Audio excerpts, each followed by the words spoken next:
ভাই, তোদের কি লেখাপড়া নাই? গভীর রাতে কেন মিছিল করতে হবে? রাতে মানুষ লেখাপড়া করে। মেধাবীরা রাতে লেখাপড়া করে, রাত জেগে লেখাপড়া করে, ভোরবেলায় লেখাপড়া করে এবং লেখাপড়া করে করেই মেধাবী হয়। মেধাবী ঐশ্বরিকভাবে কারো চলে আসে না। মেধাবী ব্যাপারটা ঐশ্বরিকভাবে কারো উপরে বর্ষিত হয় না। হ্যাঁ, মেধা অনেকেরই থাকতে পারে, ঐশ্বরিকভাবে মেধাবী হতে পারে, কিন্তু সেই মেধার চর্চা যদি না হয়, একজনকে সৃষ্টিকর্তা তাকে মগজ ভর্তি মেধা দিয়ে দিলেন, কিন্তু তিনি সেটার চর্চা করলেন না, বসে থাকলেন, মিছিল করলেন, মিটিং করলেন, আন্দোলন করলেন, মারামারি করলেন, সংগ্রাম করলেন, তিনি মেধাবী কিভাবে থাকবেন? এই প্রশ্নটা একটা বড় প্রশ্ন বোধহয় বাংলাদেশে হয়ে গেছে।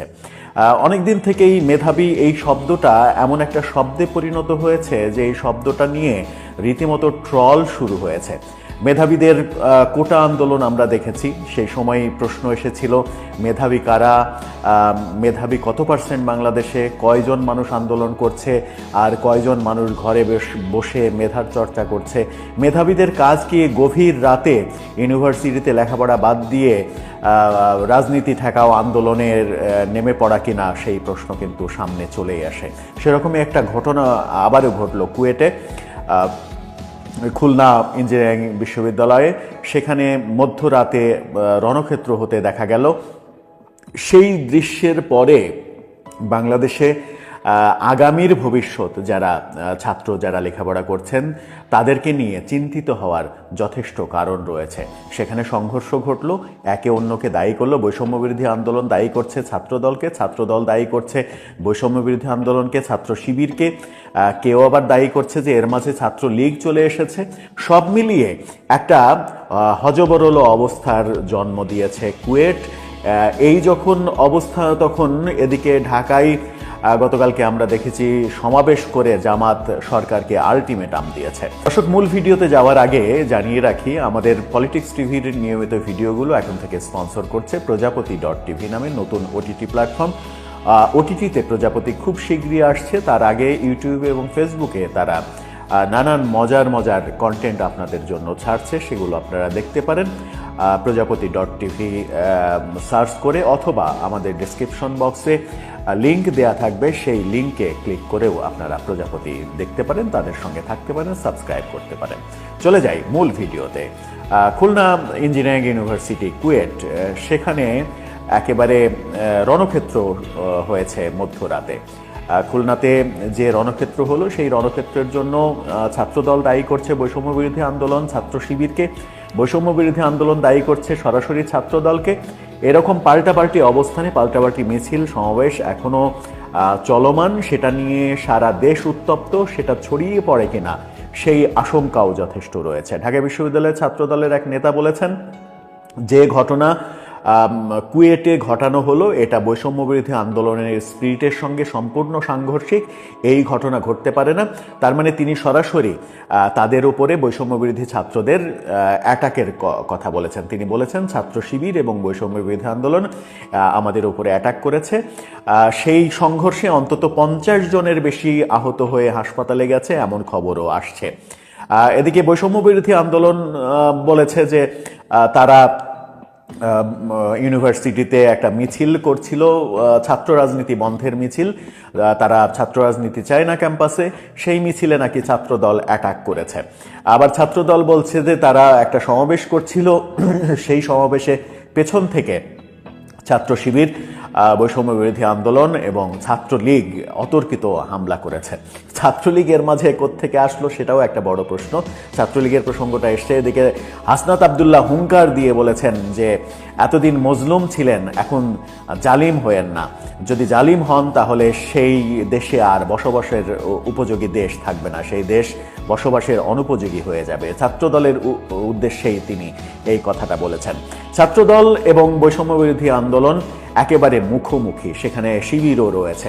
শিবিরের বিরুদ্ধে ছাত্রদল মিছিল করেছে, জামাত শিবির রাজাকার এই মুহূর্তে ক্যাম্পাস ছাড়, এরকম মিছিল করতেও দেখা গেছে।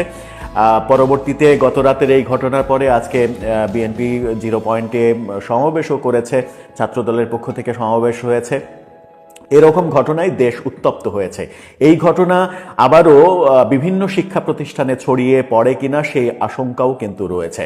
হঠাৎ করে এই ছাত্রদের মধ্যে বিএনপির ছাত্র সংগঠন, ছাত্র দল, ছাত্র শিবির এবং বৈষম্য বিরোধী আন্দোলন এরকম মুখোমুখি হয়ে গেল কিনা, কেন, এটা একটা বড় প্রশ্ন। তারা মুখোমুখি হয়ে যাওয়ার কারণ কি? সরকারের সঙ্গে বিএনপির সম্পর্কটা ইদানিং ভালো যাচ্ছে না। বিএনপি নির্বাচন চাইছে, সরকার নির্বাচন দিতে গড়িমসি করছে। সরকারের সঙ্গে বৈষম্য বিরোধী আন্দোলনের ছাত্ররা একাট্টা হয়েছে, সেই কারণেই এই ঘটনা ঘটল কিনা। ওদিকে ছাত্র রাজনীতি বন্ধের ব্যাপারে তারা যখন মিছিল করছে, তখন ছাত্র রাজনীতি বন্ধের ব্যাপারে নিশ্চয়ই ছাত্রদল রাজি হওয়ার কথা নয়, ছাত্র শিবিরও রাজি হওয়ার কথা নয়। তাহলে ছাত্র শিবির যদি রাজি না হয়, তাহলে ছাত্র শিবির ছাত্রদলকে অ্যাটাক করবে কেন? এই প্রশ্নও কিন্তু সামনে আসে। সব মিলিয়ে একটা গুবলেট অবস্থা পিকেছে কুয়েটে, এবং কুয়েট রাতব্যাপী রণক্ষেত্রে পরিণত হয়েছে। এমন দৃশ্য আমরা দেখেছি, ভিডিও চিত্র দেখেছি। বিভিন্ন জন বিভিন্ন রকম কথা বলছেন, একজন আরেকজনকে দোষারোপ করছেন, কিন্তু মূল দোষ কার? পুলিশ বলছে যে এক একজন এক এক রকম কথা বলছে, কারো কথার সঙ্গে কারো কথার মিল নেই। এই ভিডিওটা একজন পুলিশ অফিসারের এরকম একটা ভাষ্য অলরেডি সামাজিক যোগাযোগ মাধ্যমে ভাইরালও হয়ে গেছে। আসলে হচ্ছে কি? যখন হচ্ছে কি এই প্রশ্ন করছি, তখন আমরা গতকালকে দেখেছি দিনের বেলায় জামাত ইসলাম রাজধানীতে সমাবেশ করেছে, এবং তাদের যে সহকারী secretary general ATM Azharul Islam, মানবতা বিরোধী অপরাধে যিনি জেলে রয়েছেন, তার মুক্তি দাবি এবং জামাতের নিবন্ধন ফিরিয়ে দেওয়ার ডাক দিয়েছেন এবং আলটিমেটাম দিয়েছেন সরকারের প্রতি। সরকার যদি জামাতের নিবন্ধন ফিরিয়ে না দেয়, তাহলে রাজধানী অচল করে দেওয়ার আন্দোলন শুরু করবে জামাত, এমন অবস্থা, এমন ঘোষণা এসেছে। এতদিন আমরা জানতাম জামাত সরকারের পক্ষে অবস্থান করছে, হঠাৎ করে জামাত সরকারের বিপক্ষে এরকম একটা আলটিমেটাম দিল কেন? সেটাও কিন্তু একটা বড় প্রশ্ন। অবশ্য রাজনীতিতে স্বার্থটাই আগে, স্বার্থে আঘাত লেগেছে বলেই এরকম হয়েছে, এমনটাও অনেকে মনে করছেন। তারা নিবন্ধন ফিরে চাই, সরকারও হয়তো ব্যাপারটা হাতে রেখেছে যেন জামাত কথাবার্তা ঠিকঠাকভাবে শোনে, কারণ সরকারের বিপক্ষে যদি জামাত চলে যায়, তাহলে সরকারের জন্য আরও বেশি কষ্টকর হবে সরকার চালানো, কারণ একমাত্র জামাতই তাদের বড় ভরসা ছিল সমর্থনের দিক থেকে। ছাত্র সমন্বয়কদের পাশাপাশি জামাতের সমর্থনেই সরকার অনেক কিছু করছে বলে নানা রকমের সমালোচনা রয়েছে। বিএনপি সরকারের বিরোধিতা করছে, এমন সমালোচনাও রয়েছে। আওয়ামী লীগ তো এখন খুব একটা যে অস্তিত্ব আছে সেটা বলা যাবে না, চেষ্টা করছে তারা ফিরে আসার। সেই চেষ্টা কবে নাগাদ তাদের সফল হবে সেটাও একটা দূরের ভাবনা। সেই দূরের ভাবনার মধ্যে আপনজন বলতে জামাত ইসলাম, সেই জামাত ইসলামী সরকারকে এবার আলটিমেটাম দিল। সব মিলিয়ে হচ্ছেটা কি?